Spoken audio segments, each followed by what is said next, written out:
EU foreign ministers have agreed to impose sanctions against China for the first time since 1989, according to a German newswire dpa. That's to punish the Chinese government for its actions against the Uyghur Muslims. The stakes are high. After all, China rose to become the EU's most important trading partner just last year. In 2020, Chinese exports to the EU came up to 384 billion euros. EU exports to China were worth 203 billion euros. But that's not all. EU direct investment into China surpassed 140 billion euros over the last 20 years. On the other side of the ledger, 120 billion euros of direct investment went from China to the EU. And going even further, late last year, the EU signed an investment agreement with China. Now, that was a deal that many criticized due to the human rights situation, including that of the Uighurs, especially in Xinjiang province, which brings us back to today's sanctions. Earlier, I spoke to my colleague and resident China expert, Clifford Coonan, here in the studio, and Teresa Fallon, the founder and director for the Center for Russia-Europe-Asia Studies. We started off by discussing why the sanctions are coming at this particular moment. I think it's the period of the end of illusion. The EU has been confronted with this issue. It was rather slow in moving, but I think it's a very positive sign that they're actually doing these sanctions. This is something China fears greatly, and we also have to see it in the context of the new Biden administration, which has a more clear policy on China. And I think Europeans are also picking up on this narrative. Now, Clifford, we're only going to find out the names of who's going to be targeted. 4 Chinese individuals, 1 entity. They're going to be a target of travel bans and asset freezes. What are you expecting? What names are we going to hear? Well, we still don't know, as you say. One possibility is that they would also sanction the Xinjiang Production and Construction Corps. I say also because that was the one that was sanctioned last year by the US over the same issue. And as to who the individuals could be, it could be either individuals from that company or it could be individuals from other areas of government. So I think the US model is probably the thing we have to go on, but whether we'll go as far as the US model remains to be seen.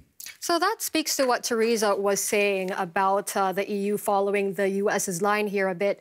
But Teresa, I would like to know from you, what impact would these sanctions possibly have, if any?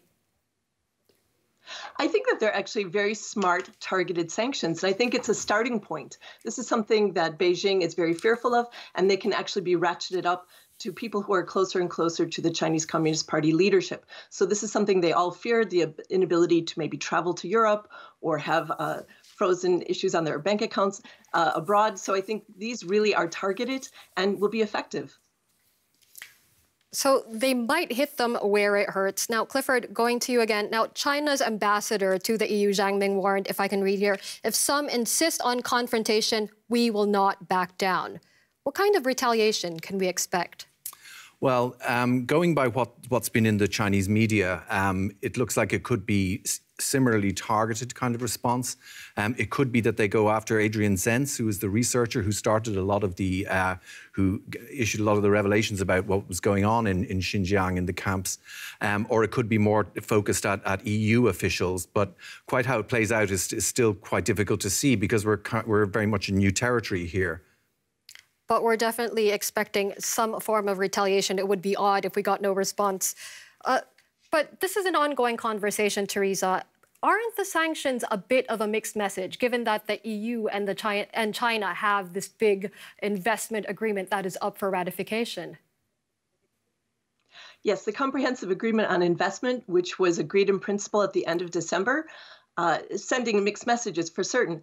And China is very fearful that this might not be ratified by the European Parliament. So we see a lot of pressure because inside the Parliament, people are very concerned about human rights. And so I think the biggest fear for China is that the Comprehensive Agreement on Investment might not be ratified. And they are also warning the public about sanctions. The language has been extremely strong from the Chinese ambassador here in Brussels, very, very negative towards Germany, which actually initiated this narrative about the sanctions. So the Global Times, of course, it's a hawkish newspaper, but was extremely critical of Germany. So I think they're trying to scare everyone to prevent them from having any form of sanctions. But I think they, in their mind, say that the agreement should not be politicized, and it's gone this far, and I think that they are extremely fearful it would make China look even worse if the agreement is not ratified. So fear on the official side from China there. But Clifford, how do you think this is being perceived by the Chinese public? What are you hearing there?